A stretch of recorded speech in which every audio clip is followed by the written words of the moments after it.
Yeah, we back. Now, today we're going to be talking about, as I'm sure you've already noticed, a lot of public figures, a lot of prominent individuals going to Africa recently, going to the continent, specifically Benin. If you notice, Benin has been reaching out to the diaspora to come to the country, inviting a lot of prominent public figures, celebrities, very influential people to come to Benin, show love to the continent. So that's what I'm going to be talking about in today's video. Now, of course, I have no issue with this, but just be aware there's going to be some individuals, some nefarious characters that are going to try to take this and spin this into a negative and try to cause division. I'm calling it right now. I'm making the bet right now. There's going to be certain people that's going to take this and spin it into a negative. But anyways, I'm going to give my thoughts on the situation.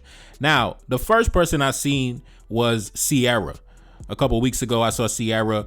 They said that she gained citizenship in Benin, right? She was down in Benin just having a good old time, right? Take a look up on the screen. Ciara receives Beninese citizenship in an emotional ceremony. Ciara is among the first descendants of enslaved people granted citizenship by Benin. Now, later on in this video, I also want to go back to the topic of, as you already know, there are certain individuals who have a chip on their shoulder and have anger in their heart because they believe that the African sold me into slavery, right? So we're going to talk about, briefly going to touch on the history of that region in Benin, in modern day Benin and surrounding countries. We're going to go back and revisit that topic because we have a lot of charlatans talking about they want to sue the African continent for selling them into slavery. You know who I'm talking about. But anyways, Ciara was not the only one who also was in Benin as of recently. I believe you also had Lauryn Hill, right? The legendary Lauryn Hill. Shout out to her. As you can see, take a look up on the screen. Lauryn Hill has arrived in Benin Republic to attend a citizenship and ancestry ceremony. Now, as you can see, the legendary Miss Lauryn Hill amongst the people, amongst the family in Benin. Yes, indeed. Yes, indeed. Now, like I mentioned in the beginning of the video, there's going to be individuals that are going to come out and try to cause division and try to throw dirt and try to slander and disrespect the government in Benin. Unfortunately, because we have certain individuals that have a vested interest in our disunity. We have certain individuals that have a vested interest in making sure that not a single ounce of solidarity is expressed amongst our people. So when they see things like this, they get angry, they get agitated. So just be aware, that's what's going to happen. But as you can see, Miss Lauryn Hill got major love when she went out to Benin, got major love from the people, just like Ciara.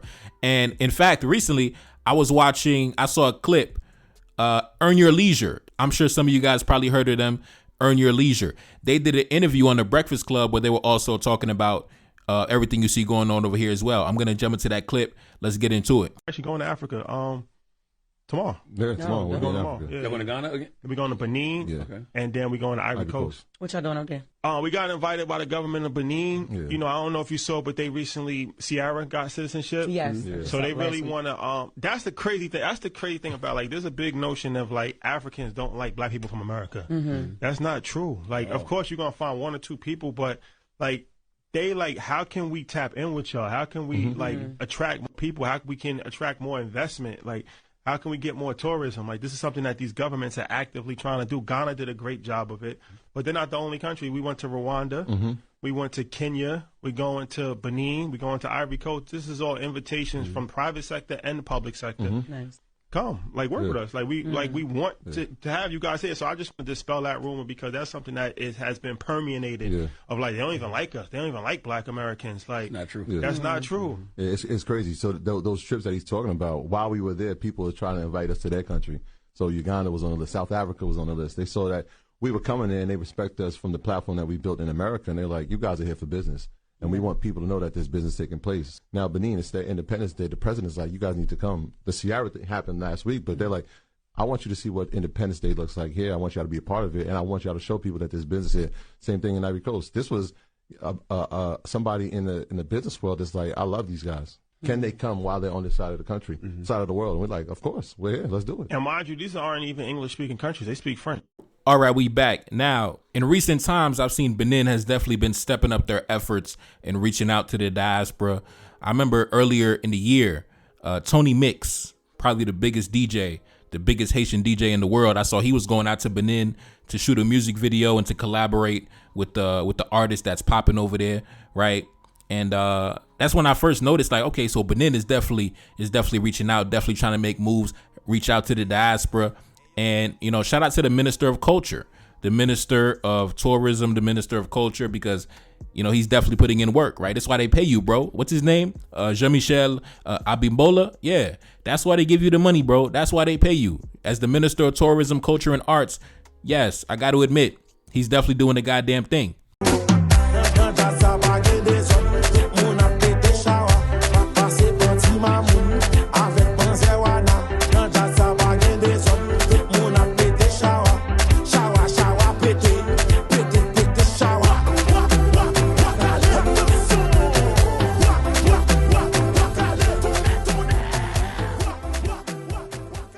Now, when you go to Benin, you'll see that they already have statues erected in honor of Toussaint Louverture. For example, take a look up on the screen, right? So Benin has already reached out and showed love to the Francophone world, but now it seems that they're trying to reach out and expand to the English-speaking world as well, the English-speaking diaspora, which makes sense.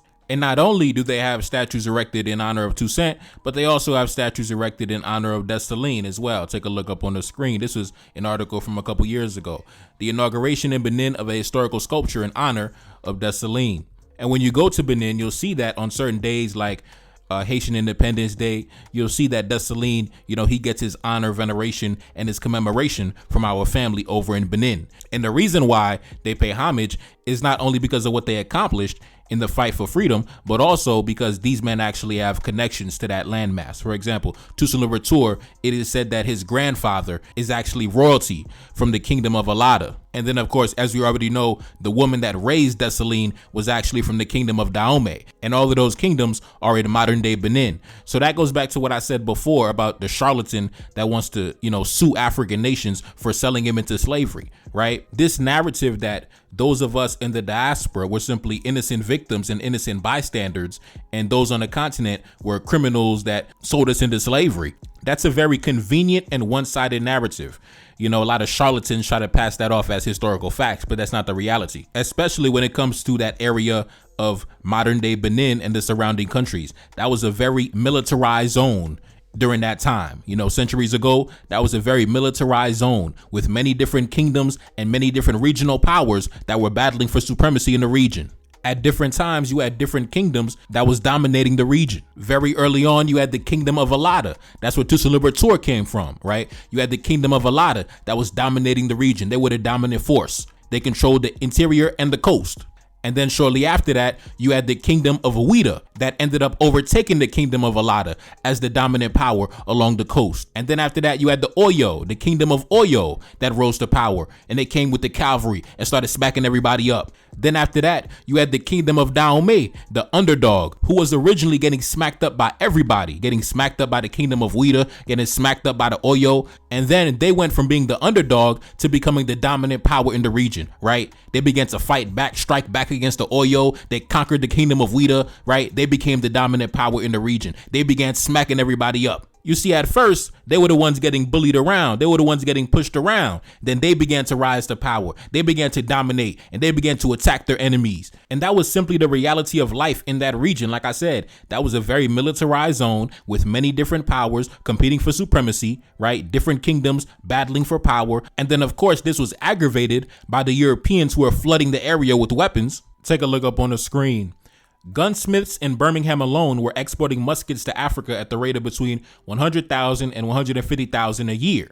Now, like I always say, when you observe the warfare that occurred between African states back in those days, it was really no different than the warfare that occurred between different states in Asia and Europe. For example, the French versus the British, the Portuguese versus the Spanish versus the French, the Portuguese versus the French, you know what I mean? The Japanese versus the Chinese, the Americans versus the British, the Americans versus the French, the Americans versus the Germans, right? So warfare has always occurred between men of the same racial group, right? For the same reasons across the world, right? Battling for power, battling for supremacy, battling for economic dominance, military dominance, etc., etc. So that's why I had to laugh when that grifter said he was going to sue the African continent for selling him into slavery. And that's why I'd asked him, where are you from, bro? Before you talk about bringing a lawsuit against the African continent, we need to find out, where do you trace your lineage back to? Because it'll be very ironic if we find out that you trace your lineage back to a kingdom in Africa, a nation in Africa that was also engaged in the slave trade, right? That was also selling other individuals from other nations into slavery. So how are you going to sue the African continent for selling you into slavery when, if we do the research, we might find out that your great-great-great-grandfather came from a nation that was also engaged in the slave trade, which means that you also have blood on your hands too. But that's simply the reality of life, right? These conflicts that occurred between us are no different than the conflicts that occurred between men of other racial groups, right? The Europeans had World War I, World War II. They had the 30 Years' War. They had the Napoleonic Wars. They had the 7 Years' War. They had the 100 Years' War. They had the War of the Spanish Succession. They had the Great Northern War. They had the Franco-Prussian War. They had the English Civil War. They had the Italian Wars. They had the Polish-Swedish Wars. I mean, I could go on and on, brother. And the same thing happened in Asia. The same thing happened in the Middle East, right? So, of course, black men, we also had our own internal conflicts as well. We also had our own internal rivalries as well. Just like you had the French versus the British, you also had kingdoms on the continent that were arch rivals for centuries. And unfortunately, the collateral damage of those wars are those of us in the diaspora who unfortunately ended up in bondage. But just because you ended up in bondage doesn't mean that you were an innocent victim. Now, of course, there were those sold into slavery that were innocent victims who were minding their business, right? They didn't get involved in the slave trade. They were doing their little agriculture, doing their thing. But there are many of us who are sold into slavery who you were also engaging in war with other nations. You were also attacking other nations. You were also invading other nations. And in response to your belligerence, they also attacked and retaliated against you and sold you into slavery, right? So everybody sold into slavery was not an innocent victim or innocent bystander, right? You might have simply been the collateral damage of a long-standing war between two rival factions. For example, going back to Toussaint Louverture, right? His grandfather, who was African royalty, I believe his grandfather was sold off during a civil war. But the kingdom that Toussaint Louverture traces his lineage back to, the kingdom of Alada, they were also engaged in the slave trade, right? So that goes to show those of us in the diaspora, that doesn't mean that your hands are clean. And in fact, I've even told a story one time of an African prince, a Fulani prince, who sold his rivals into slavery. And then later the same day, he was captured and sold into slavery to the United States, right? So he sold his rivals into slavery, and then his rivals retaliated against him and sold him into slavery. So that's why I say that charlatan that says he wants to sue African nations for selling him into slavery, we need to find out which country do you come from? Which tribe do you come from? Which nation do you come from? And then we're going to find out were your ancestors also engaged in the slave trade. You might be surprised. They most likely were, which means that the whole premise of your lawsuit is garbage. Throw it in the garbage. Throw the lawsuit in the trash. Now, I spoke about Toussaint Louverture's grandfather who was sold into slavery, right? He was an African prince, African royalty. Now, I want to talk about the lady that raised Dessalines, the woman that raised Dessalines, right? Queen Mother Toya, also known as Victoria Mantu, right? She also descends from modern-day Benin, the kingdom of Dahomey. Take a look up on the screen. Toya is believed to have been born in the kingdom of Dahomey in present-day Benin. Some sources indicate that she was a soldier there. It is unclear precisely when she was abducted and enslaved or when she arrived in Haiti. Her high position in the kingdom of Dahomey as a member of the Women's Council and a soldier suggests that Toya was a member of the warrior group, the Dahomey Amazons, which fought to protect the kingdom. The Dahomey warriors were traditionally called our mothers in the Fon language. Now, going back to what I said before, right? This was a woman who was part of that famous, that female regiment in the kingdom of Dahomey, and she herself was sold into slavery. Why? Because like I said before, that area on the continent during that time was a very militarized zone. A lot of rival powers, a lot of rival factions, a lot of kingdoms battling for power and supremacy. One invading the other, one kingdom attacking the other. Right? So the same people who were selling slaves were also getting sold into slavery themselves by their rivals. So, like I said, back to that charlatan, how are you going to sue the African continent for selling you into slavery when in reality, if we do the knowledge, we might find out that your forefathers were also engaged in similar activities, right? Now what? Like I said, man, throw the lawsuit in the garbage. Let's continue. It is possible that Toya was abducted during a battle or a raid and sold into slavery in Haiti. Among the children on the plantation that she raised was Jean-Jacques Dessalines, the son of one of her warrior sisters who later led Haiti to independence. She nurtured and trained Dessalines as a warrior and the liberator of African descendants enslaved throughout the Americas and the world at large. She taught Dessalines how to fight in hand-to-hand combat and how to wield a knife. In the war itself, she commanded her own brigade. To honor her contributions, she was given a state funeral ceremony in 1805. Now, you see why when you go to Benin, you see statues erected of Toussaint Louverture, right? Because obviously his father was African royalty that descended from that region. You see statues erected of Dessalines, right? Because obviously the woman that raised Dessalines, she came from that country. She came from that nation. She came from one of those kingdoms, right? She was cut from that cloth, right? When you look at the statue up on the screen, right? You see, the elegant foremother with her knife and her rifle, right? About to march on the enemies. Listen, that's the cloth that Dessalines was cut from. That's the woman that raised him, right? Imagine your mother, being cut from that type of cloth, right? Cut the head off the enemy. You know what I mean? Listen. So obviously, this was the woman that raised Dessalines, created one of the greatest black men to ever walk the face of the earth, right? So yes, indeed. And that's why I say the story is way more complicated than simply reducing it down to, the African sold me into slavery. You see, only a low IQ barbarian caveman would come to that conclusion when the story is actually way more complicated than that. It's actually way more complicated than that with way much more nuance than that, right? Anybody walking around, the Africans sold me into slavery. That's a knuckle dragging caveman. He don't got the intellectual capacity to engage in this conversation. Anyways, like I said, that area on the continent, that was a militarized zone. That was a theater of war. Many different kingdoms battling for power, going head to head, right? Take a look up on the screen.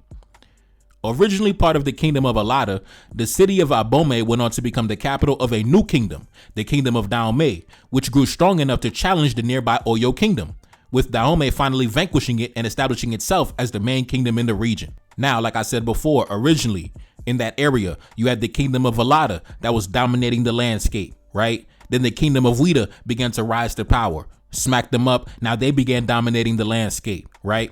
Then the kingdom of Oyo came through on the cavalry, came through on horseback and just smacked everybody up, shut everybody down, right? Had everybody paying tribute.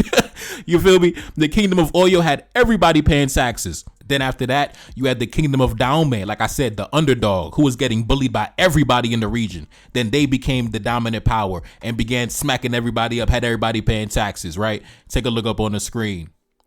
Dahomey became famous or infamous in Europeans' eyes for the autocratic power of its rulers. It departed from the general pattern of African state organization in being first and foremost a polity that was organized for war and built almost directly on superior weapon power. It was seldom at peace with its neighbors in the east, who regularly invaded the Dahomeyans and whom the Dahomeyans invaded in return. Now, time out. You see that, right? Like I said, this was a theater of war, right? The Dahomeyans, they were not at peace with their neighbors in the east, right? They consistently invaded the neighbors in the east, who I believe was the Oyo. And as you can see, it was different kingdoms going back and forth because Dahomey was also being attacked by their neighbors. They were also being invaded. So as you can see, it was different nations battling for power, battling for dominance. That's the nuance in the discussion, right? Take a look up on the screen. Before King Agaja invaded the powerful kingdom of Ouida, he offered his daughter in marriage to the king of Ouida as a sign of peace. One night, his daughter poured water into all of Ouida's barrels of gunpowder while they slept. Dahomey invaded the following morning. Now, as you can see, the black men in Dahomey, they pulled out the oldest trick in the book. We're going to use the women to infiltrate our enemies. We're going to send our women to infiltrate the adversary, right? So the king of Dahomey, he offered his daughter, as a token of peace and friendship and alliance. I'm going to offer my daughter her hand in marriage, to the other kingdom to form an alliance. But in reality, the daughter was simply used to infiltrate the kingdom, and they used her to get an opening to attack and invade and conquer the kingdom of Ouida. So like I said, man, the story is very complicated. It's not black and white. It's not black and white, right? It's a lot of retaliation. It's a lot of, vengeance. It's a lot of, warfare and, battling for power and supremacy. As with every other place in the world, as with every other continent in the world, these battles, these struggles were taking place amongst different groups. Now, going back to what I said before, originally, the kingdom of Dahomey, they were the underdog. They were the small little kingdom getting bullied by the other stronger, bigger kingdoms surrounding them until they, got their muscle up, got their power up, and they began marching on their adversaries. Take a look up on the screen. Agaja, Dahomey's greatest king, appreciated that the pursuit of slaving in and around Dahomey and the export of such captives represented a policy incompatible with Dahomey's development. He wreaked vengeance on the kingdom of Alada and the kingdom of Ouida, as well as European slavers. Trade factories in Alada and Ouida were looted and burned down, and forts were also besieged in the late 1720s, with no regard to the consequence of diminished trade. Dahomey soldiers blocked routes by which captives were brought down from the interior. Now, like I said, at first, Dahomey was the underdog, so they were the ones getting attacked, they were the ones getting invaded, they were the ones getting sold into slavery, until they eventually got their muscle up and they began to attack the other powers in the region, right? As you can see, they attacked the kingdom of Alada, they attacked the kingdom of Ouida, they began to attack the factories and burn the factories down, they began to block the trade routes from which the captives were being brought down, and then eventually they would go on to attack the kingdom of Oyo, which, like I said before, that was the dominant superpower in that region, right? So when you examine the history, you notice that there's no clean perpetrator, there's no clean victim in the story. It's a lot of nuance, it's a lot of blood on both sides, right? So that's why you don't pay attention to any charlatan talking about, oh, the Africans sold me into slavery. Listen, you sound stupid when you say that. At the end of the day, when you examine our history, right, when you examine the rise and fall of all these kingdoms, the kingdom of Alada, the kingdom of Dahomey, the kingdom of Ouida, the kingdom of Oyo, there's one theme that connects them all. Like I mentioned before, our disunity leads to our destruction, right? It was our division that led to our downfall. Right. So anybody who examines this history and then still decides to promote even more division in the modern day, that just shows that, like I said, you do not have the mental capacity to engage in this conversation. Right. Because if you are a student of our history, you would understand that our unity, our cooperation is what leads to prosperity. You don't turn around and study our history and then arrive at the conclusion that we need even more division between each other. That's stupid, right? That's like literally reading a story about somebody who drove drunk, crashed his car and killed his whole family. And then your dumbass goes to the liquor store, buys a bottle, and then hops in your car to do the same thing. No, if you study the history and you realize that, okay, he drove drunk, he crashed his car, and he died. So what I'm going to do the opposite. I'm not going to drive drunk, right? I'm not going to get in my car after I'm done drinking. I'm not going to crash my whip and die in the same way. But some of y'all are so stupid, you hopping straight in the whip, driving drunk, and about to crash and die too. Some of y'all are so stupid, you realize that our disunity, our division is what led to our destruction. And you have the bright idea that, you know what I'm going to do? I'm going to spread even more division. Because some of y'all are stupid. Some of y'all are dumb and you don't have the mental capacity to engage in this conversation. And that's the big reason why I have a Pan-Africanist orientation, because I understand the mistakes that my forefathers made. So I'm not going to go ahead and repeat those same mistakes. I understood that their disunity led to their destruction. So I'm not going to go and be an agent of division, an agent of disunity, because I know that's the reason why we lost everything. And that's a big reason why I'm always keeping my foot on the necks of all of you agents of division, all of you agents of disunity. I'm always going to keep my foot on your dirty neck, on your musty neck until the day I die. I'm going to keep my foot on the neck of the adversary, and I'm going to keep my foot on the neck of you dirty agents of division until the day that I die. Now, anyways, man, it's your boy Neferkari. That's Celine back in the Billy. Yes, indeed. 21 Cannons, first single off the next project. Pin comment at the top, link in the description. Subscribe to the Patreon, NTD 1814, and I'm gone. Peace. King of the North, and I feel like Moise. Took a few losses, I'm back on my feet. Selling they soul for trinkets and cash. Right on the front like the leader from Chad. Feel like a see me, I feel like I'm Idris. Walking on gold, I handle my business. Honor, integrity, money, and power. Told me she love me, she want me in power. Told her I'm sorry, I didn't mean to hurt you. Told her come over, come see me in person. Told her come over, I'm sick of the talking. Don't got no time, cause that money be calling. Working all night and I'm up in the morning. Love when I call her, she love my attention. Body and soul, I'm truly protected. Back on that road and big body business. Told her I love her, I told her she mine. Get in that passenger seat, we gon' ride. Back on my mission, that money been stacking. Came from the bottom, I'm steady expanding. Run to the check and I pull up and vanish. Grabbing the neck from the back when I smash. Don't need no question, they know it's official. Cut from the cloth and my life ain't no fiction. Ride for the scene like I'm army enlist. Gotta stay focused, I'm moving deliberate. Heart of a king and my heart full of pain. Look at my neck and it's flooded with chains. And I got Dispelling blood in my veins. Enemy watching, I stay with a flame. Keep it 100, they know how we move. Black on black beamer, interior blue. How you gonna leave me? I told you I love you. Pain in my heart, you knew I was trouble. Enemy watching, they wanna invade it. Hoping my brothers don't never betray us. Been on my mind and I hope I can save us. Look at my flaws, I don't see perfection. But I'm authentic, I'm whipping the 7. Like it's a phantom, I'm still manifesting. Gotta get money, I gotta get paid. Stay on my toes when I'm ducking these snakes. Go to my wrist and the queen on my arm. Feeling my energy, loving my charm. Might go pedestrian face on a piece. Ready for war, that's how you get peace. Know I'm protected, I'm ready for action. When I walk in, I need 21 cannons. Secret location, I'm up in the palace. One of a kind and she loving my manners. One of a kind and I'm telling the truth. His and her Bentleys, I gotta get to. Feeling like future, we never gon' lose. Feeling like Garvey, I'm running the block. Entering off firm and I'm letting off shots. King of the north and I'm up at the top. How you gon' leave me? I told you I love you. Pain in my heart and you knew I was trouble. Enemy watching, they wanna invade it. Hoping my brothers don't never betray us. Been on my mind and I hope I can save us. Look at my flaws, I don't see perfection.